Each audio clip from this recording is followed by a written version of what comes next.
Welcome to the inner world of filmmaking. I'm your host, Tammy McGarrow. I'm an editor, podcaster, and still photographer. In this show, I will interview filmmakers in all facets of production and distribution. I'm happy to introduce David and Lynn Coleman from DAL Productions in London. They develop film and TV projects with a focus on real-life events. Welcome to the show. Hi, pleased to be here. Very much. That's Tammy. Well, I'm excited to dive into your world because you started in the corporate world of insurance, property investments, and banking, and then to mentoring and developing film. So why don't we start with your world before film? Our background is both in the City of London. We both started at age 18. Lynn was in Lloyd's of London, the insurance market. I was in international banking. And then electronic banking.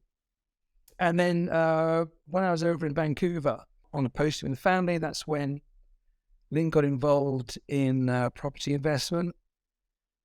And that was really the start of sort of Lynn's entrepreneurial journey.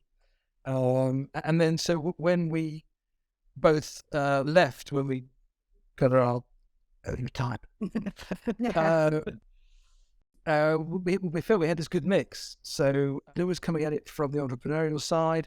I was coming at it from the risk side. But also, we wanted to do something that we would find fun together. We've been so long, we'd both been in completely different sectors, opposing sectors really in the city.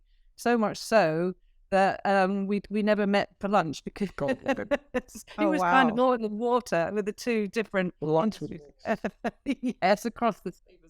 So that's when, we got into mentoring, furthered our property investment, got into angel investment, and fantastic experience. But we started to see that film was maybe a way of a far more efficient way, and also a great way of coming together. So, we were looking at various options, and then a filmmaker came to us and asked us to look at the commercial aspects of his film or TV project. And that's when it really went click for us. Because we realized that we could bring in the business side, add it to the creative side. A bit more of a strategic approach to it all. I mean, also, one of the angel investments we did was on a crowdfunding platform for arts and entertainment. So again, that was us leaning into the more creative side of things, which was also a lot of fun. Yeah, it's also, I don't want to sound cheap here, but as an experienced angel investor, you've learned to hold on to your money. It's very easy to put money into things, and people will very happily receive it. And film and film and TV development really gave us that option to feed our investment in, rather than the big punch of much more money. And I think it's proved through. It has, and also it's meant that we can actually help out in the producer team or the development team as well. It's not just a case of, right, here's a check, go away and do whatever you want to do with it. It's actually because it's been hard earned, and we know how important it is to count every penny and make sure you know exactly where it's going. We were able to get involved on that side as well, so which was also very, very interesting, good for us. Yeah, like I said, it's certainly proven through. I think it's pretty helpful to describe the contrast, because the contrast with angel investment, as soon as your money goes in, you basically lost power because you can't take it out again. Right. Particularly in startups, once that money's in, it is spent.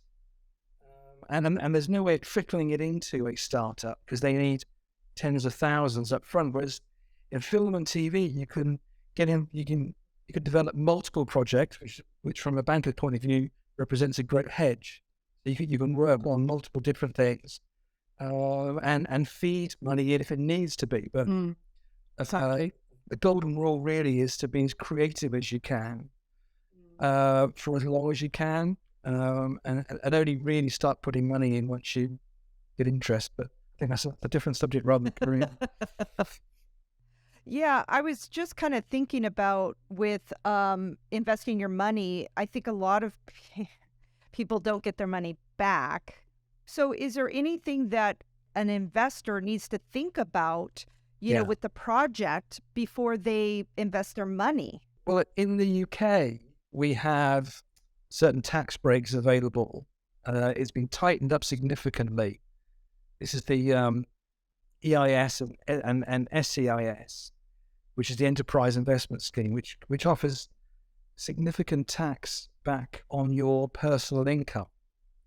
It doesn't offer tax credits, but also there's a tax credit available from the BFI. So those are the sort of things that an investor could be looking at. If I don't get my money back, am I going to get some tax credits or some tax support? I think the days of investors wanting to put money in because they love Hollywood. Well, no, yes, there is that. But also you do get people who have a passion for a particular film that you're offering. They really want to be involved. They think it's a great investment and they really want to put their money into it as well. They want to support the project. So we've had that as well, where you had that, it's a passion project. Definitely. We've seen a number of projects in the past, particularly that are seeking crowdfunding, where, offering the experience of being on set. And I think we kind of saw that before COVID. And after COVID, I don't think people are so minded about that. As I say, they're much more interested in the passion project and supporting a passion project. We have seen some really great crowdfunding projects where they've become really inventive. For instance, I think there was a zombie film that was looking for crowdfunding support, and you could be on set as a zombie. And I mean, that would be really appealing, I think, to some people. Yeah. And I think if you're going for that kind of approach to do for funding, you have to really be creative. And because you can only really do it once, because once you've actually gone out there and pushed the boat out and gone to family, friends, whoever, you can't really do that again. It's saturated. So you really have to go for it first time around. Yeah. Yeah, and it seems like people or funders would have to be interested in, one, the film. I was also thinking, well, their names in the film, so that's kind of fun too. And then you made a good point about being an extra in a film, so there's perks to it.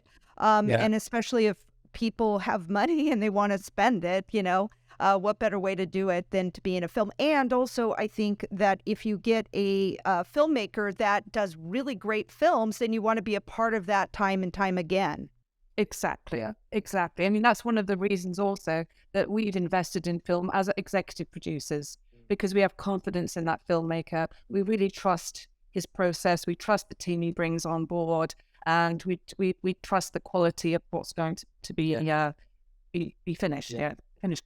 Yeah. We put we were really happy to support, as a great example, some students coming out of university locally, and they were doing a First World War film. Great. They found a house that was all set up, and they were able to stage that nicely. But they also built a trench in one of their friends' farm fields. A family, wasn't it? And it was a proper trench. We had the pleasure of going into it, and that's I think that a major chunk of the money was into making that trench. But for us, look, I'm talking to you now about it. Yeah, exactly. Right. Also, they were able to bring on board students who had mentored them the year that they were there. So they'd left university, but they came back to help these guys as a mentoring gesture. And it was a really great atmosphere. Everybody was collaborative. Everybody knew what they were doing. They were in it for the experience as well. And it was a really, really good thing to be part of. Yeah. Well, it just made me start thinking about, I think all filmmakers are always looking for funding. How do they go about finding somebody to fund their film? Is there like a pocket of investors that you need to be a part of that group, or are investors looking at crowdfunding for projects to support? Yeah, I think for shorts, crowdfunding is probably a great option, particularly if you're starting out. As Lynn said, though, There's only so much you can plumb on crowdfunding. Right. I think it also not wanting, if I was selling it, I wouldn't use the word investor. I would use the words that Lynn's just used, exactly, which is the sort of heartfelt project. Yeah. They come on board and join us. Yeah. Come on board and support filmmaking on this particular subject, this particular documentary. There isn't the kind of network of individual investors. I would say, mainly because it is difficult to make films pay. It's still back to really a cinema run. Now, a cinema run is just to touch on that quickly. It's surprising how few slots are available in a cinema versus the number of films that are competing for those slots. It's still the way that the actual crew and the actual producers and investors can make money. We've all seen the films that were picked up by Netflix and Amazon and so forth over COVID because the cinemas were closed. And really what that meant was that the big sort of waterfall revenue opportunity is gone. So it is really still back to cinema to sort of make the big money. There's lots of other ways, of course, but the more expensive the movie,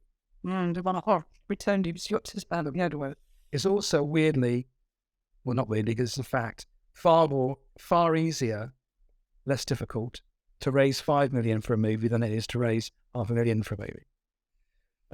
Because you're making a 5 million movie then, which means you have a much better chance of return.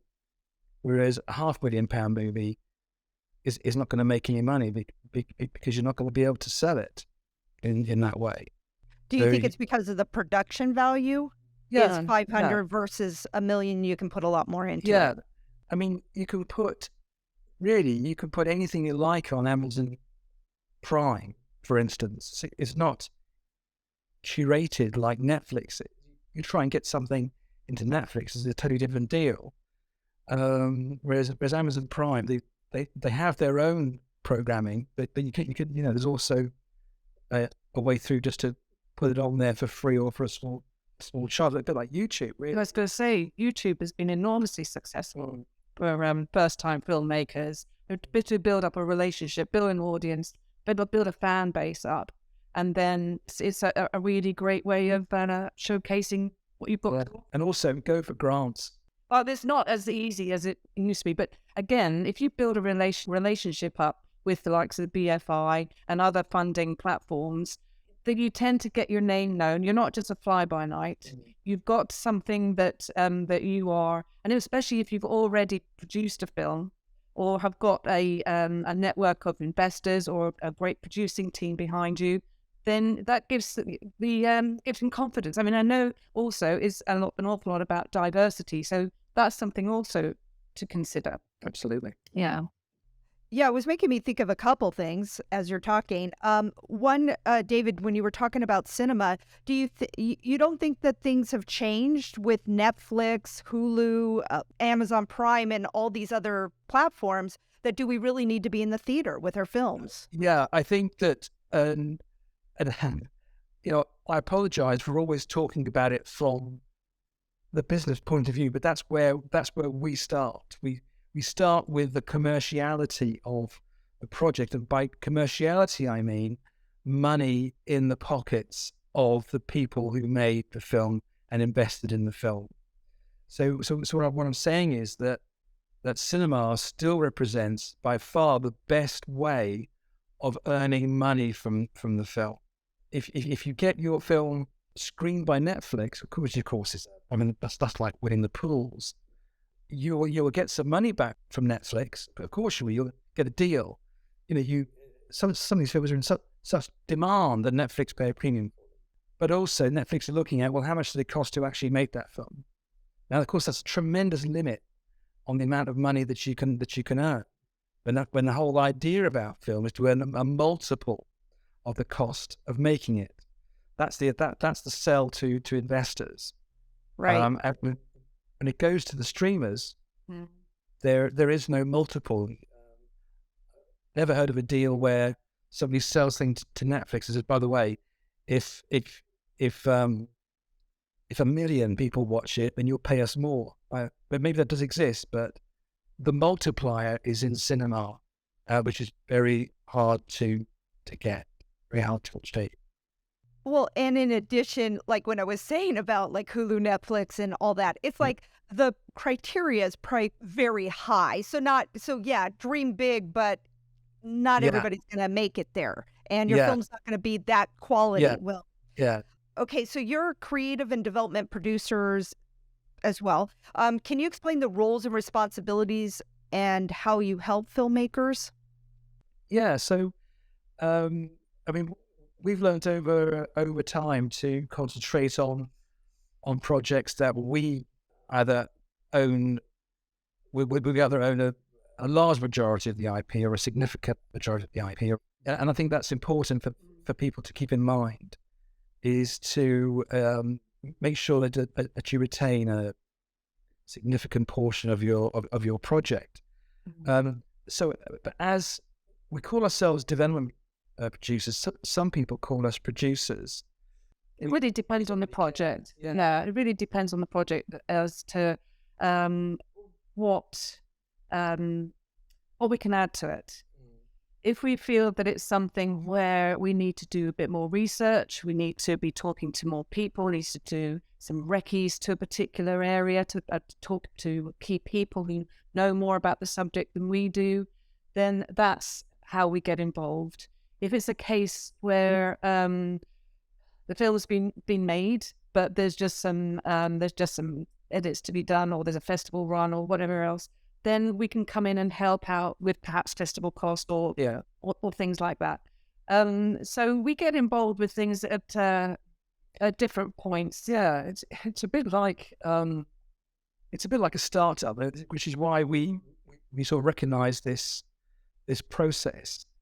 If you take something like Uber, for example, their business case, their pitch was to be the taxi service for the world, right? Now, you can see, therefore, there's a huge difference between where a startup is and where the opportunity is. And what we try and do with a project is bring in the entire opportunity. So that when we're talking to people in the market, distributors, we're talking about how much the film or documentary could be.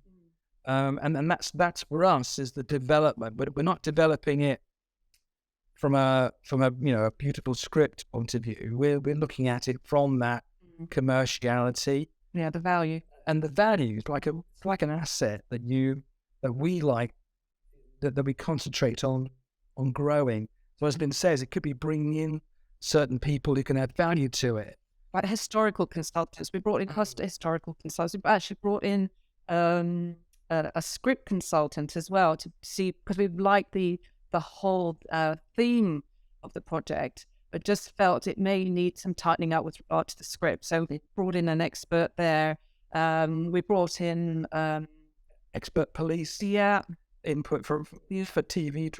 It's also been a lot of fun mixing with these people as well, and it brings things to life for us when we get people that are real experts in their fields and can add a certain dimension to a project. And also, we try to keep as high as we can for as long as we can. Let's keep those ideas flowing.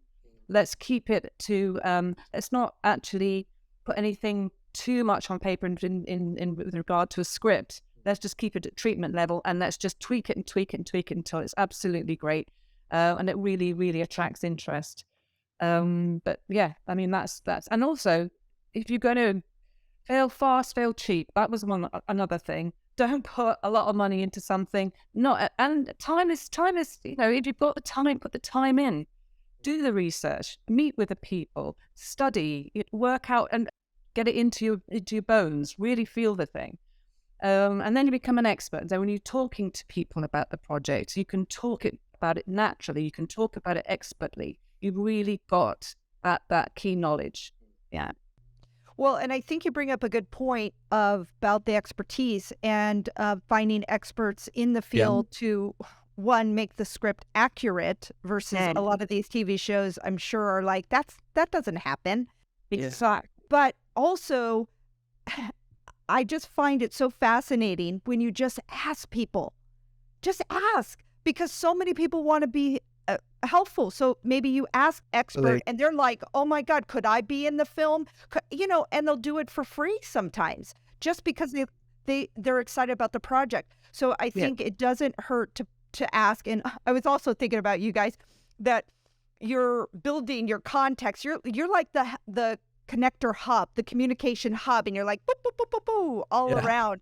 So I just think how wonderful, as you get into more and more projects, the people that you're meeting, then that becomes on your sheet. Oh, wait a minute, Carol over there, we could ask Carol, I just think that's really so wonderful that you guys do that. And I was thinking about, what do you think are some of the things that filmmakers need to come to the plate with when getting an investor? Because you can't just go, I've got a great script, it's going to make a lot of money, Like, is there some things that you could let these filmmakers know that, look, you need to get your ducks in a row. You need to know where you're distributing it. Do you need to know all those kind of things versus just having what they think is a great script? I think first-time filmmakers is a bit of a misphrase, really, because if you are a filmmaker, you've done stuff. You've been involved in productions. You've been involved in the sidelines. You've helped out your friends.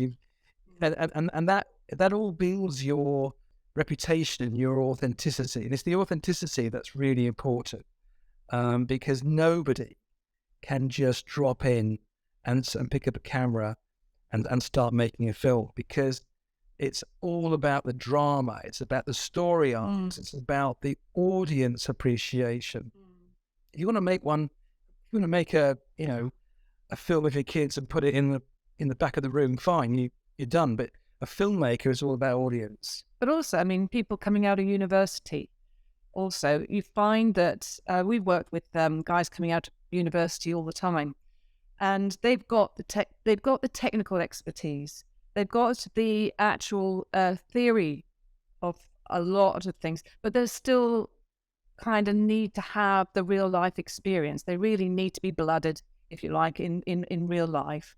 And that's where you've got to actually bite the bullet and go out and talk to people, network. You've got to really, really work on your script, and you've got to work on your patter. You've got to work on the relationships you've already got to see how that could reach out to people that could be of interest. Use the university as well as a platform. Go to film festivals, go to the Q&A panels, and just keep on keeping on. Yeah. And keep that network going. I mean, that's really what we've found as well, isn't it? Yeah, absolutely. And to that point, it's probably a mistake saying this, but we love it when young filmmakers come up to us and say hello. Yeah, we love it. And I think everybody in this business, somebody walks up to you and says, hello, I'd like to introduce myself. Yeah. You go, that's a breath of fresh air. Yeah, who are you? It's fantastic. Yeah. Like I said, it's pretty a mistake to publicize that. Yeah. No, but it's great. And also, we've been in a situation where we've been going through a project of one of our first projects, and we had a lot of students in the room, and they were giving feedback on the script. They were giving ideas about wardrobe and about who would say what to who, and it was a really great vibe. But at the end of it, one particular girl came up to us and she said, I really like what you're doing. I'd like to get more involved. Here's my card. Yep. Can I do something for you? Can I offer my help? And she really was fantastic. She came on board as a runner, didn't she? And she was helping out with all sorts of things. And she really put her heart and soul into it. And it's a name that I will, I'll always remember, and someone that will be a go-to person. That's right. Yeah. Well, I think you touch on a couple of great points here. One is that do your education. I think a lot of times people go in, they do a couple films, and then they want to do this feature, but they don't have all their ducks in a row, and they also don't have the expertise because budgeting is its own entity. It's not creative. I mean, maybe creatively budgeting, but it's very different mindset, and you really need to align yourself with a good team and really understand how many days you're shooting to how much things are costing, because there's always problems and issues that you have to constantly adjust to, and you really have to build a good team. And Yeah. I think that's really important, and I'm not sure many people do that. They just kind of go in with this great idea. I mean, I want to talk about that, like any kind of suggestions, but also in networking. I want to talk about networking, and because you also talked about that, and that, Yep. like you said, a lot of times people don't do the first step, which is, hi, Yeah. I'm so-and-so. Or they come at you with like, hi, David and Linda, I'm so happy to meet you. Guess what my project is? Bop, bop, bop, bop, bop, bop, bop, bop. That's, so could you give us Yeah. a couple do's? I'm sorry, I'm a little all over the place, but could you give us Yeah, some? that's fine. No, absolutely. Absolutely. I'll tell you one thing that what we went to RTS, Royal Television Society event quite a while ago now, and there was a panel of commissioners on there. There was one particular chap who was very wry. He was a very dry, kind of composed, serious chap who was actually in charge of a comedy channel, I think. But anyway, he said that if you're going to this is because, of course, networking is not just physical. You've got emails, you've got social media, which, of course, also have to be very careful with that too. But he said, if you're going to email me, get my name right. Don't just send out all the same email to every single person that you know. Someone's going to be interested in that. Make it personal. Make it relevant according to what the kind of programs these guys are doing.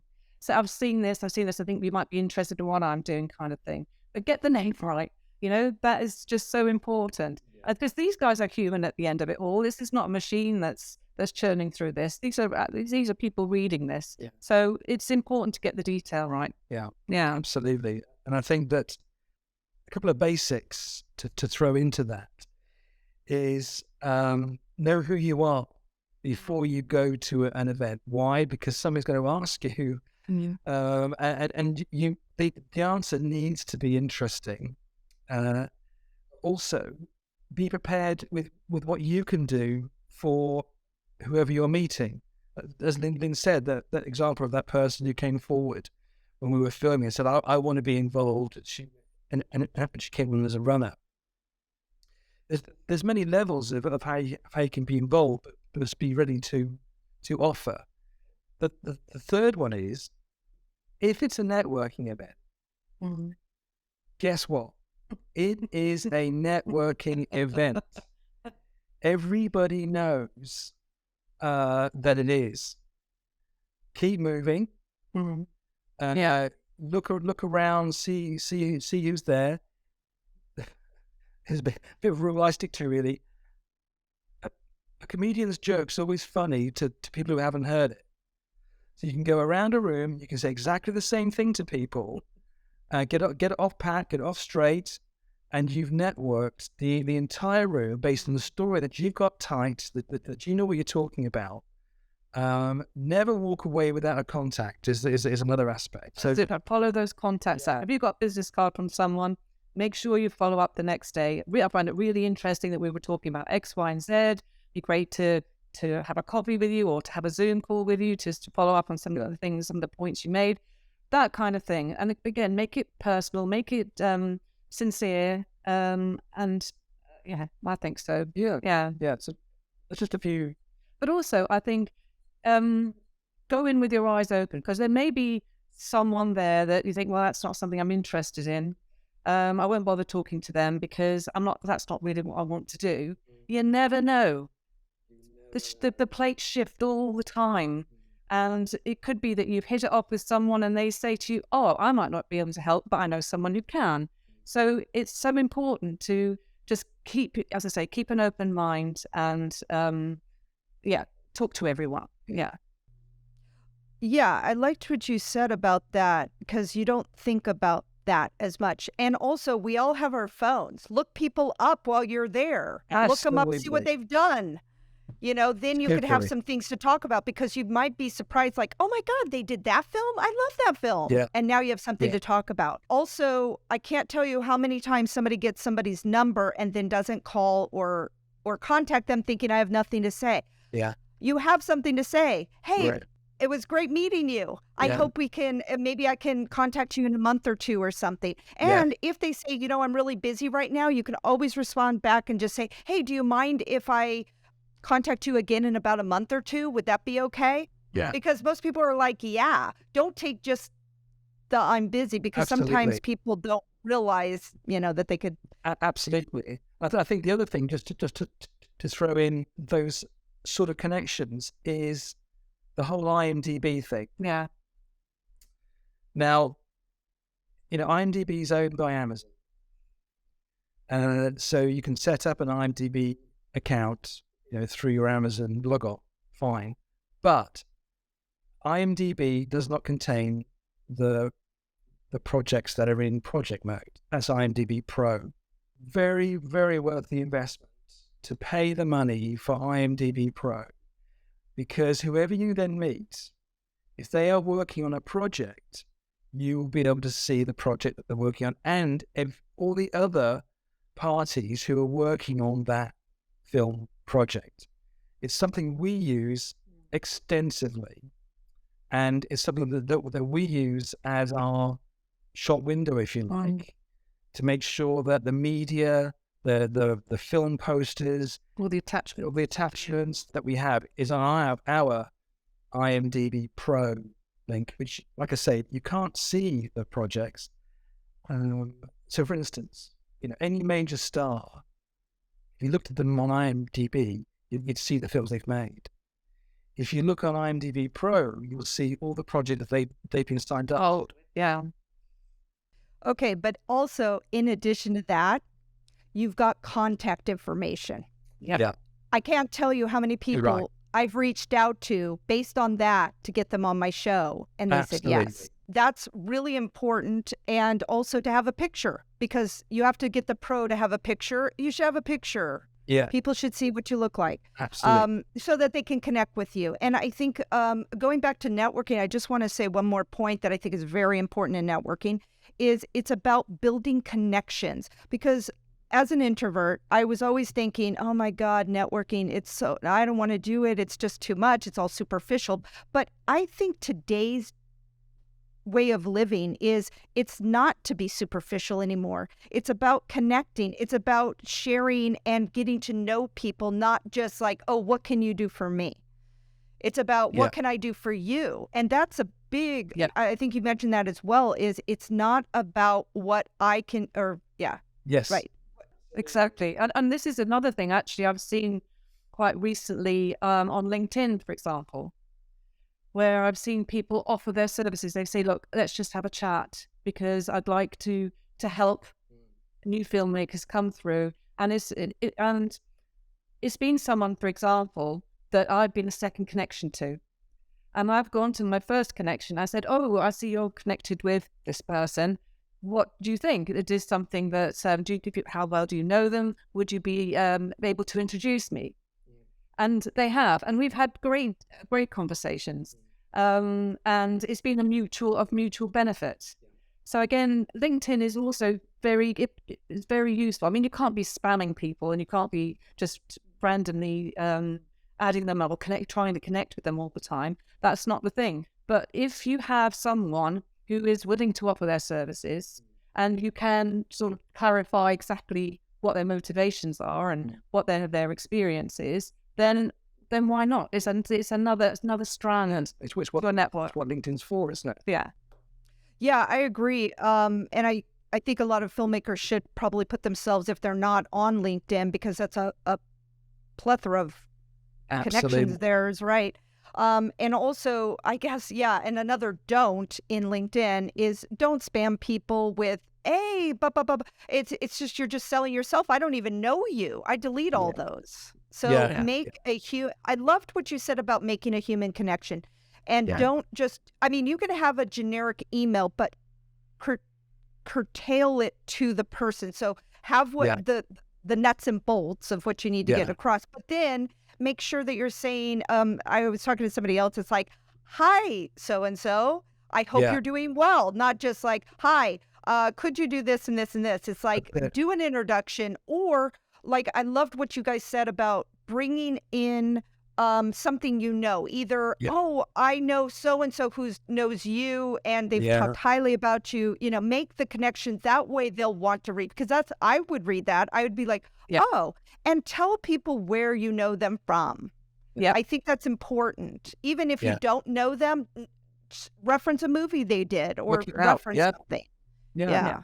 It's all there. Yeah. And it means it's obviously a much longer job than writing a whole plethora, as you say, of a string of emails to random people who are all strangers. They will remain strangers because there's no, so it's actually, even though it's quicker, you're not going to get anything out of it. Yeah.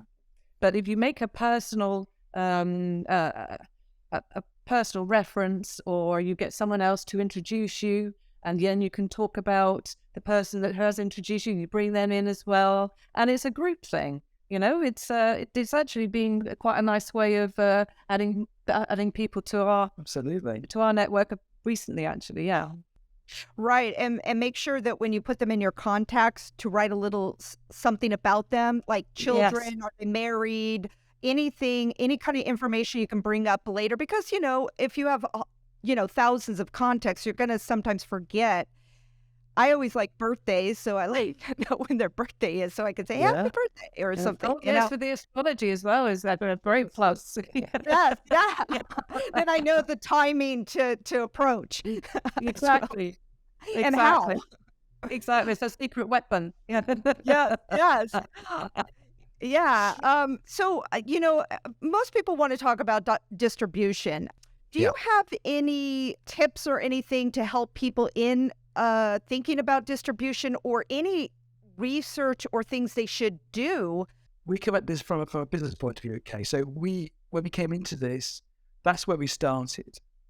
We started with talking to distributors and the market. So MIP TV, MIPCOM, Khan, EFN, the American film market, and a lot of which was online over COVID as well. So through all of that, we have built up contacts. One thing for sure, there's demand for documentaries or any genre. For film, there is demand. Is there supply? Well, the supply has got to match the demand. You can't. We will not name names, but there are a lot of names where we have gone back to people saying, the market says this, and the response is, well, the film I'm going to make is X, Y, Z. Fine, but that's the money. The money's through commissioning, through the commissioning, through the distribution. That's where the money is, and so therefore, building up a knowledge of the companies who are involved in that. Maybe even spending a bit of money 1 year on maybe an online attendance at MIP, for instance. It is very good because you get the full database of everybody, and everybody's available to be contacted. But it's really about, you just have to build up the contacts based on where you're coming from. If you're coming from an action documentary, then you'll need to know the discoveries and Nat Geos and all this kind of stuff as well. Just know your market. It sounds very basic, doesn't it? But also, I'd just like to jump in here and say, we've been doing this for a fair amount of time now. A lot of what we're saying is because we have been through certain things that have made us acquire this knowledge. This is not something we picked up just overnight. We've actually been through some stuff that we think, well, I'm not doing that again. It's a learning curve. So it's lovely to be able to share this, because we have, exactly. We're all, everybody's learning. Absolutely. Yeah, exactly. Well, and I Absolutely. think you bring up a very good point that people need to listen to the experts. Yeah. And I think sometimes they think they know more than the person that actually is doing it all the time. Yeah. And so check your ego to the side and really listen. And Big even time. if, you don't agree or something, never say that. Just go, great, thank you for the information. I will Yeah. take that into account. Yeah. Yeah. Yeah. I I think was also, go ahead. I think there's a big difference also between somebody saying no because something's not very good, or somebody saying no because there's not the demand for it. Or it's not quite right for what they want. And you can it's either something that you say, right, okay, thank you, I'll go somewhere else, or you can work with the person. You say, well, what do you need? What we do to change this to actually make it something that you're going to jump at, which is what we've also done before. And it's tailored then, it's curated to what this person wants and what their market wants. So it's important to have the discussion and ask why. Ask why this is not something that you want right now, which is also something that a contact of mine has said, that a lot of people come back and they say, no, this is not what I'm doing right now. But why? What is it you're doing? What bit of it that you're doing right now which doesn't fit? How can we work together? So it's always worth, especially if you have a relationship with someone, just saying, can you just give me a little bit more information about that? What is it specifically? Is it just this timing? Is it because of the subject matter? What exactly is it? And get that information. Otherwise, you're just beating your head against the brick wall if you get the same kind of flat answers across the board. You never know how to improve something. Definitely. Right. And that's a step into an interest of them. Oh, well, what projects are you looking for? Exactly. And now this person's lit up because you're asking them about them instead of just making it about you. Yeah, absolutely. It just made me start thinking about a couple things about back to networking. Do you think that there's any, maybe 3 or 4 points that somebody should think about that when they are approaching somebody? Time, keep it brief, do it under 5 minutes, don't be taking up all their time, stuff like that. Know yourself. You had mentioned that, know who you are. What are you pitching? Anything that they could capitalize on, or should they just be doing an introduction more so nice to meet you. I love what you've been working on. Is it, could I get your contact? I have I have a project I'd love to pitch you, but I don't want to take up too much of your time. Do you mind? How should they approach the meeting? I think one of the things that we've said as well is practice with your friends. Practice in front of a mirror. See what you look like. How do you come across? What's the feedback? Is there something I should be smiling more? It's an awful lot about first impressions. How should I be dressing? Do I look confident? Do I look like someone that someone else would like to talk to? And it takes a lot of self-knowledge as well, I think. And I think the more that you know how you're coming across, that also builds confidence and self-esteem. Yeah. Oh, yeah. And have a business card with you. Just have a card. Yeah. And make it interesting. Have it both-sided if you can. Have something on the front and on the back. With a little bit of a link to the work you're doing or anything like that. So if someone just says, oh, this is they've got a bit of time on the train going back or something, think, oh, what's this then? Let's have a look at this in their peripheral time. Yeah. I think the other thing is that we don't normally do negatives, but I'll do a negative. Right? Don't try to show a clip on your phone during a networking session. Do have a crisp link ready to send to somebody that they can watch afterwards. It never works out. As you can imagine, the sound's right, everything's wrong. But make sure you have a probably YouTube, Vimeo link to send to them as part of that intro that goes, here's what we were talking about. There it is. Try and stop the networking bus and to show goes flat. Yeah. Unless they ask for something, unless it's something that they want to particularly see, this has piqued their interest. Yeah. Right. Yeah, but most of the time you're in a very noisy place. So I I can't even imagine showing something. And then you're taking up like 3 to 5 minutes of their time. Hey, the scene's coming up. Yeah, Just wait. exactly. That's it. But they're not looking at you. They're not engaging with you. Exactly. They're just looking at a screen. You've lost them the eye to eye contact. That time where they will remember you, and you remember your face. Yeah.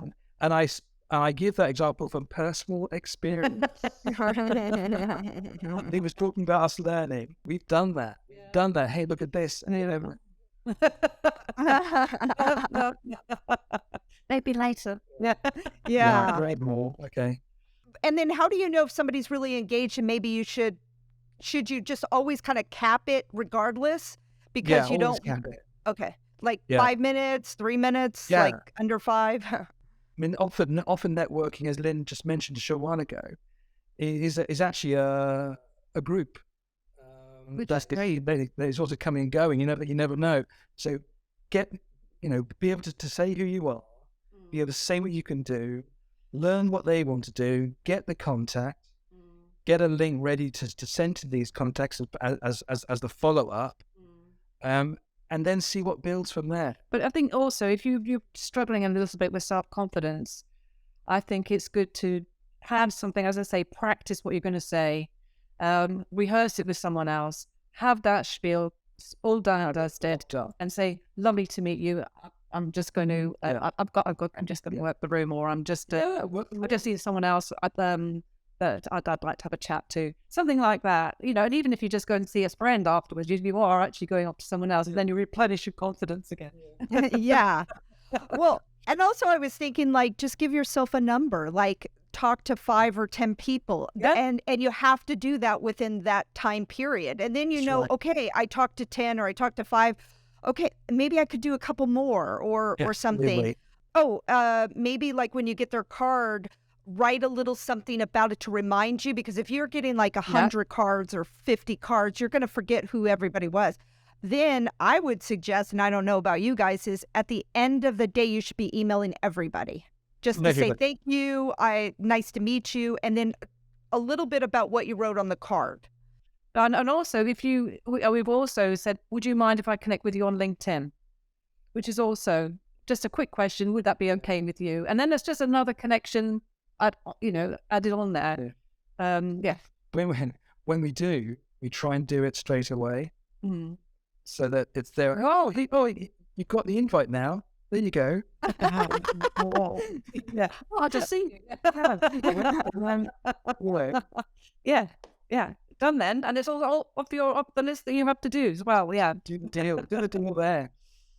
I love it. And then putting everything in your contact at the end of the day and writing your little notes and stuff. And I also like, just a side note on contact stuff is sometimes you can search your address book. So it might be like crew, put something specific so that you can quickly get all those people.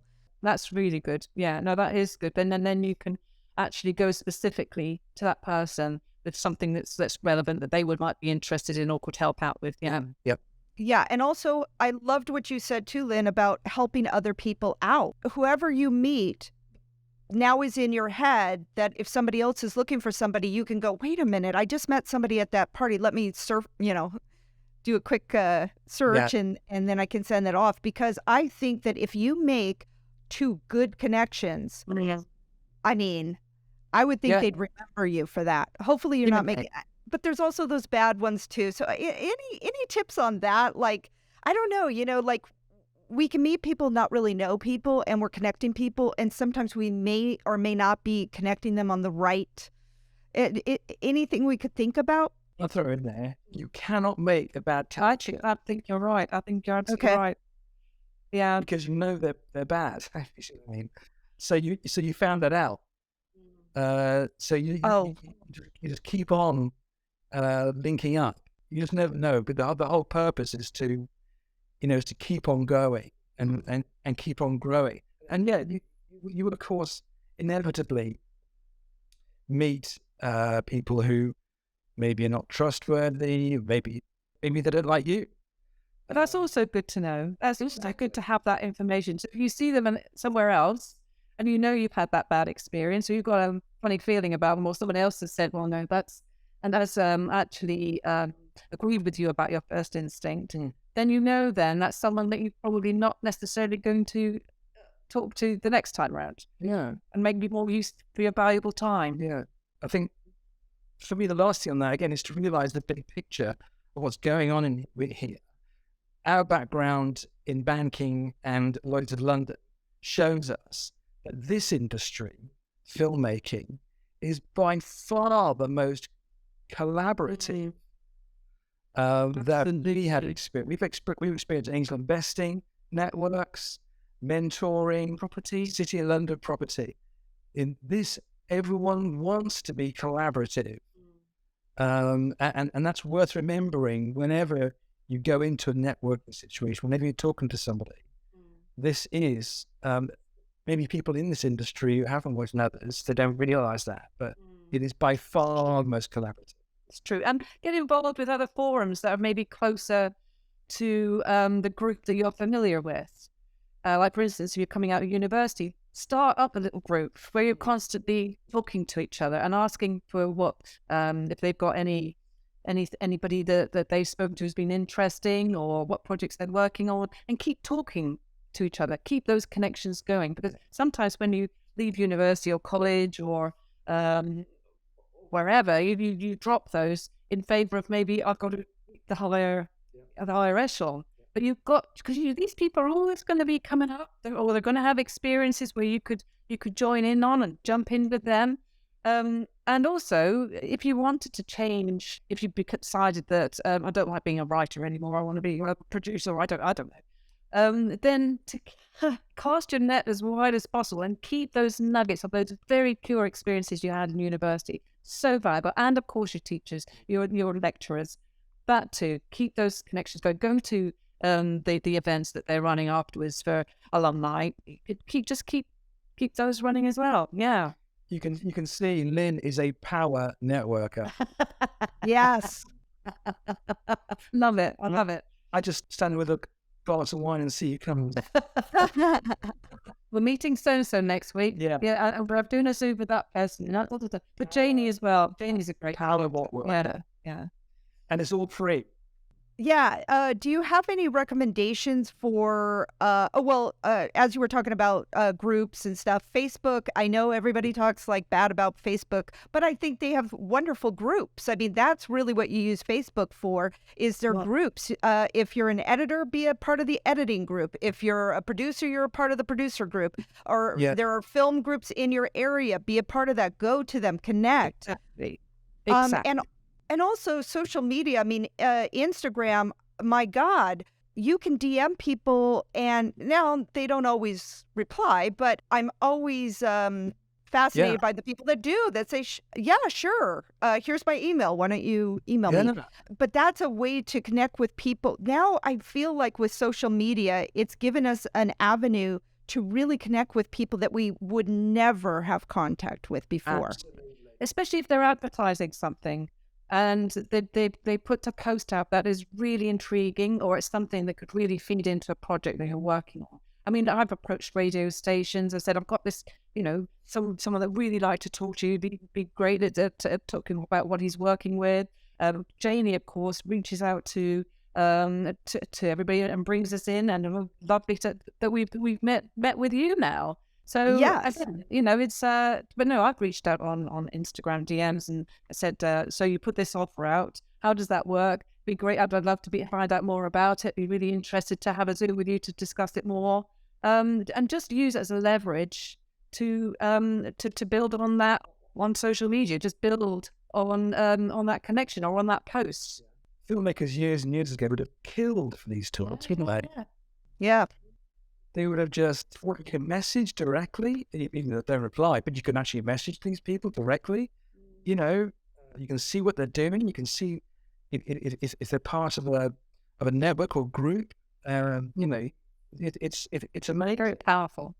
You kind of alluded to this at the beginning too, is we're all human and we all just want interaction, and you may see somebody's post thinking, oh, they'll never respond to me. But they may be waiting for you to email them, you Yeah. know, and maybe not a lot of people do.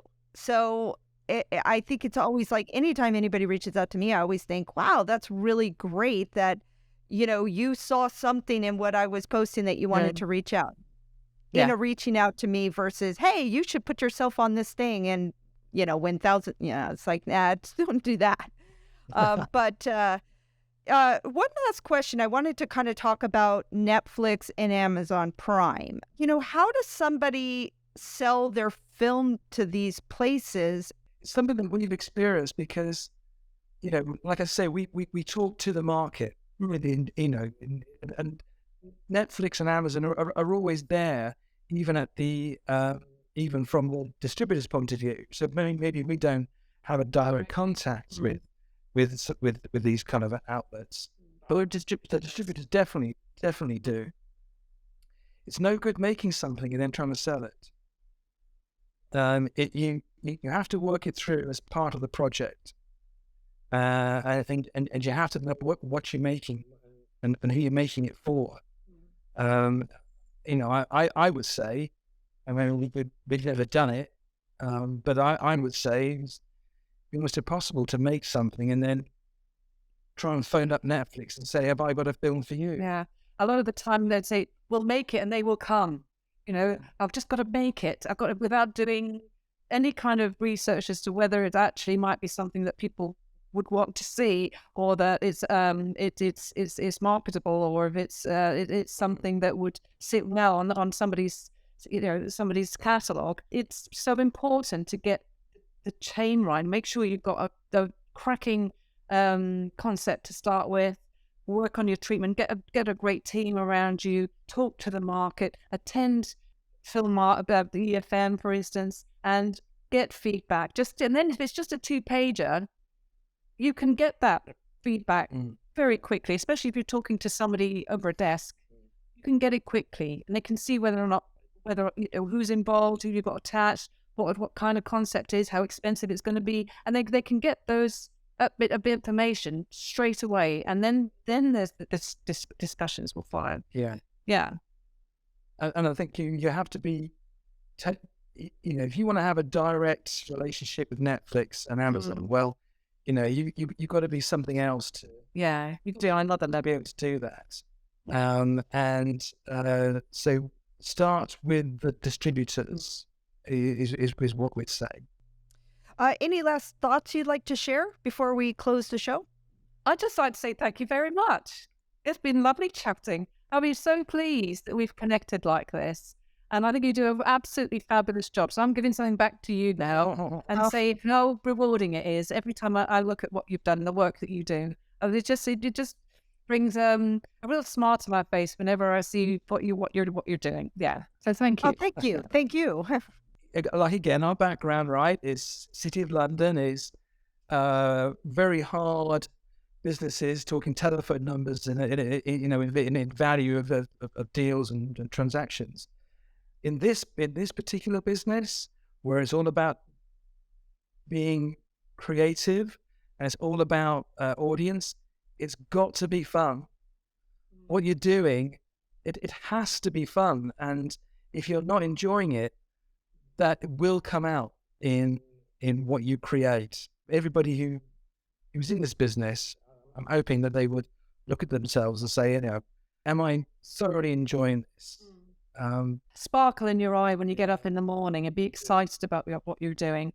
Because otherwise, the project you're not working, or the script you're working on is not going to generate the bright feeling that you want to convey. It's got to be something that, unless you've got a commission you're doing for someone else, but again, that's still a conversation you've got to have with the person that you're working with. Yeah, enjoy it or get out. Right. Yeah. A lot of things, isn't it? Well, and also because you're spending so much time on a project, and even if you're, like you said, commissioned by somebody else to do it, I mean, you got to love it, or at least fake it till you make it, because you don't want that kind of attitude on set with other people. You know, I mean, we're all having to work these long hours. We need to be around people that it's like we're having fun. Like you said, I like to have fun on set, you know? Yeah. Right. I think from a personal experience, in banking, I think I moaned my way through the 90s. Right? That's fine in that business. But it doesn't work in this creative business. No, you've got to feel the love. Yeah, definitely. Yeah. Well, thank you again for being on the show. Well, thank you. Absolute pleasure. Yeah, absolute pleasure. Yeah. Thank you so much for listening. I encourage you to get out there and make a film. Reach out to your local filmmakers group to get involved and connect. Please subscribe to the show if you like it, and follow me on Instagram at Tammy Magaro.